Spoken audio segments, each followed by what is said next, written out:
Kylian Mbappé découvre le chemin pour devenir le roi du Real Madrid. Bonsoir à tous et merci de nous avoir choisis pour le journal du Real Madrid ce mardi 3 décembre 2024. Nous ouvrons cette édition avec Eduardo Inda. Le journaliste espagnol a révélé les projets du club blanc étant donné la possibilité que Madrid ne termine pas une belle saison. Florentino Pérez travaillerait déjà sur le remplacement de Don Carlo Ancelotti. Rappelons que l'entraîneur italien a un contrat jusqu'au 30 juin 2026, mais une saison sans titre au Real Madrid, vous le savez tous, signifie presque adieu au banc du Bernabéu. C'est pourquoi Eduardo Inda, dans El Chiringuito, la célèbre émission espagnole, a révélé que le Real Madrid avait déjà dit à Xabi Alonso qu'il était celui choisi pour relever Carlo Ancelotti à la fin de la saison ou en 2026. Il semble donc que l'entraîneur de Saint-Sébastien soit le candidat numéro 1 pour le banc de l'équipe blanche. Bien sûr, tout dépend des titres que Carlo Ancelotti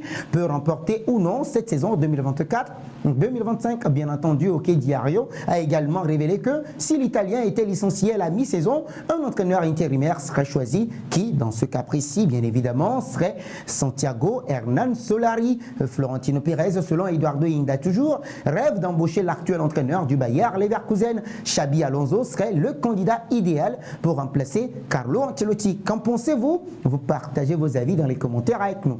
Poursuivons avec Thibaut Courtois. José Félix Diaz a révélé qu'un joueur très important pourrait recevoir une offre d'$1 million pour quitter Chamartin. L'Arabie Saoudite semble prête à revenir dans la mêlée cet hiver dans le but de recruter l'un des meilleurs joueurs du Real Madrid. On va dire l'été prochain. L'Arabie Saoudite veut Courtois pour la saison prochaine, a déclaré José Félix Diaz dans le journal Marca. Dès lors, l'avenir du gardien belge pourrait être remis en question. Rappelons que Thibaut Courtois a un contrat avec Madrid jusqu'au 30 juin 2026. C'est la circonstance dont va profiter, ou bien l'Arabie Saoudite veut profiter pour tenter de convaincre le gardien belge. Ce n'est pas la première fois que la Ligue du pays arabe se rapproche de Courtois, a révélé José Félix Diaz. Cependant, il semble que Madrid soit serein, conscient que les deux parties souhaitent le même résultat. Florentino Pérez veut continuer à compter sur le gardien belge et tout indique que le gardien veut également continuer l'aventure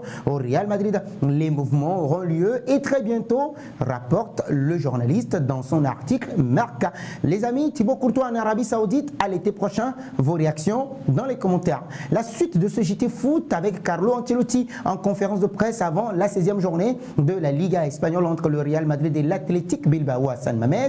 Carlo Ancelotti s'est montré très élogieux à l'égard de Raúl Asensio alors que plusieurs joueurs affichent de bonnes performances. L'entraîneur madrilène a dévoilé ouvertement le nouveau statut du défenseur de 21 ans. Asensio a prouvé qu'il était un défenseur central fiable. Il ne manque pas de confiance, de connaissance dans son rôle. Il est grand, confiant et enthousiaste à propos de tout. Il a beaucoup apporté lors de ses 4 matchs. Si un jour je dois le mettre sur le banc, il faudra que j'y réfléchisse bien, a déclaré Carlo Ancelotti. C'est une excellente nouvelle, oui les amis, pour le joueur de 21 ans. Aujourd'hui, il est clair que le Real Madrid a trouvé sa nouvelle star en défense centrale. Florentino Pérez et son équipe déjà peuvent désormais se concentrer sur le renforcement d'autres compartiments, d'autres secteurs de l'effectif madrilène.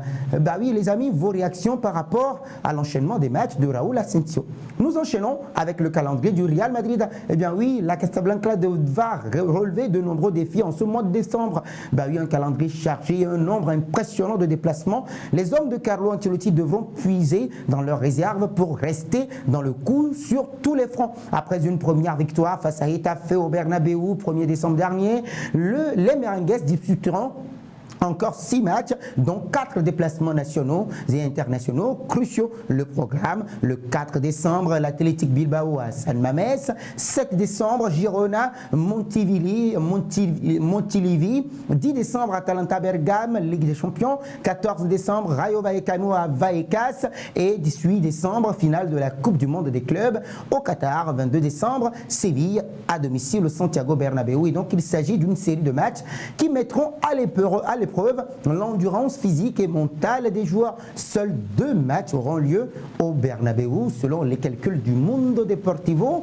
le Real Madrid parcourra pas moins de 20 000 km en décembre. En ce mois de décembre, ce volume de déplacement est inhabituel, même pour un club habitué aux compétitions internationales. Dans tous les cas, le déplacement au Qatar pour le mondial des clubs sera le plus important. La participation du Real Madrid à cette compétition, grâce à son triomphe en Ligue des Champions l'année dernière, pèse considérablement sur le calendrier international. Et bien oui, national également. En plus des contraintes de déplacement et d'un rythme effréné, le Real Madrid doit également composer avec un effectif réduit. Carlo Ancelotti devra faire preuve de créativité pour maintenir l'équipe compétitive sur tous les fronts. La rotation de l'effectif et l'intégration de jeunes joueurs comme Arda Güler, Hendrik Felipe Moreira et Fran Garcia pourraient s'avérer cruciales pour soulager la pression sur les joueurs seniors. Nous terminons avec Kylian Mbappé. L'ancien gardien de but du Real Madrid, Santiago Canizares, a indiqué ce qui attend Kylian Mbappé s'il veut être la grande star de l'équipe du Real Madrid. Le débat autour de Kylian Mbappé s'est envenimé ces derniers jours, tout cela à cause du pénalty manqué contre Liverpool et de la décision ultérieure de donner celui du match de Getafe à Jude Bellingham. Beaucoup ont vu cela comme une faiblesse, un recul de Kylian Mbappé pour ne plus vouloir assumer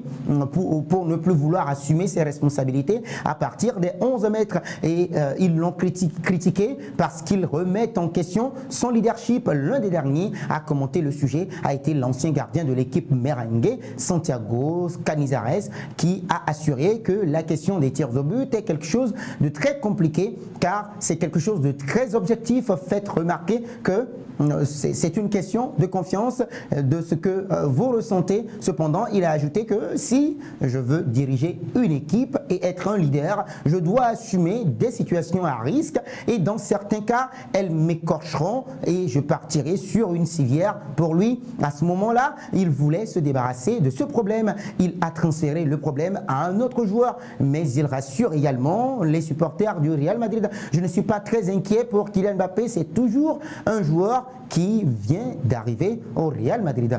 Ce sera tout pour ce JT Foot. Merci de l'avoir suivi. Et si c'est votre première fois de nous découvrir, n'hésitez surtout pas de vous abonner, d'activer la cloche de notification pour être à la une de nos prochaines actualités autour de la Casablanca.